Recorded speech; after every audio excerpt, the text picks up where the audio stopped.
Gothic Tales of Terror. This collection of short stories contains several Gothic tales to bear macabre and chilling witness.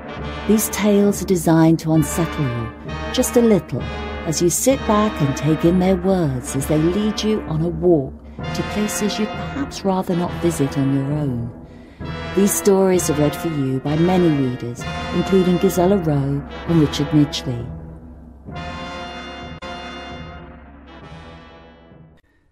The Body Snatcher by Robert Louis Stevenson.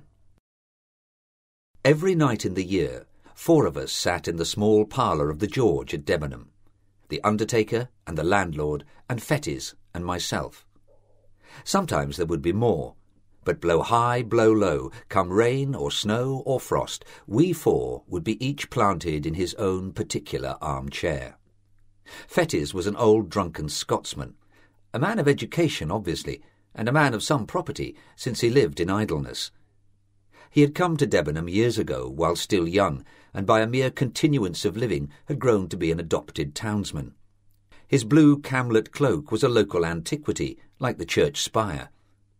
His place in the parlour at the George, his absence from church, his old, crapulous, disreputable vices were all things of course in Debenham.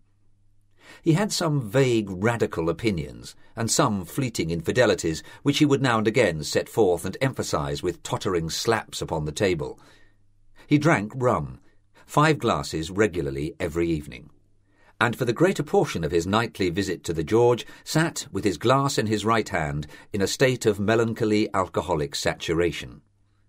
We called him the Doctor, for he was supposed to have some special knowledge of medicine, and had been known upon a pinch to set a fracture or reduce a dislocation. But beyond these slight particulars, we had no knowledge of his character and antecedents. One dark winter night, it had struck 9 some time before the landlord joined us. There was a sick man in the George, a great neighbouring proprietor, suddenly struck down with apoplexy on his way to Parliament, and the great man's still greater London doctor had been telegraphed to his bedside. It was the first time that such a thing had happened in Debenham, for the railway was but newly open, and we were all proportionately moved by the occurrence.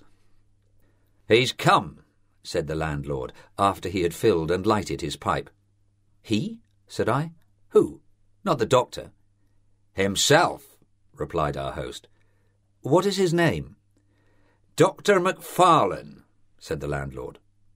Fettes was far through his 3rd tumbler, stupidly fuddled, now nodding over, now staring mazily around him. But at the last word he seemed to awaken, and repeated the name Macfarlane twice, quietly enough the first time, but with sudden emotion at the second. "Yes," said the landlord, "that's his name, Dr. Wolfe Macfarlane." Fettes became instantly sober. His eyes awoke, his voice became clear, loud and steady, his language forcible and earnest. We were all startled by the transformation, as if a man had risen from the dead. "I beg your pardon," he said.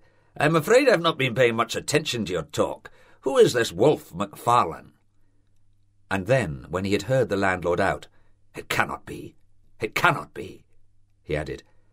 "And yet I would like well to see him face to face." "Do you know him, Doctor?" asked the undertaker with a gasp. "God forbid," was the reply, "and yet the name is a strange one.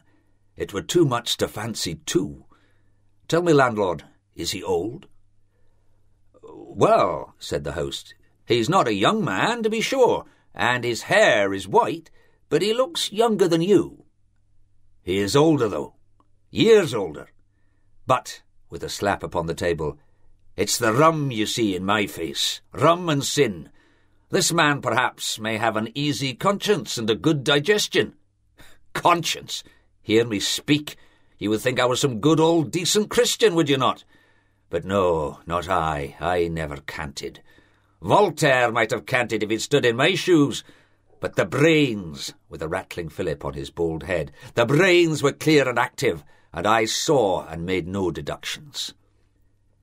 "If you know this doctor," I ventured to remark after a somewhat awful pause, "I should gather that you do not share the landlord's good opinion."